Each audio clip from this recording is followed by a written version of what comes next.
প্রিয় ভাইয়েরা, কালামুল্লাহ মাজিদে কুরআন আল কারিমে আল্লাহ তাআলা মানুষের নামে মোট 8টি সূরা দিয়েছেন। মানুষের নামে কয়টি? এর মধ্যে 6টি সূরা 6 জন নবীর নামে। 6টি সূরা 6 জন।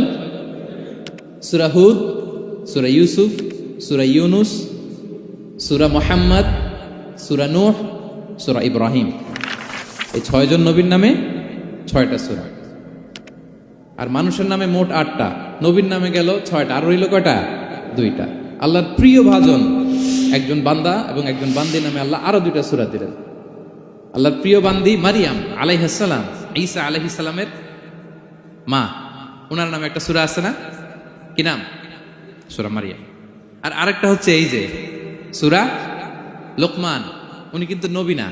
তাহলে আবার বলি, মানুষের নামে আল্লাহ তাআলা কোরআনে কয়টা সূরা দিয়েছেন? 8টি।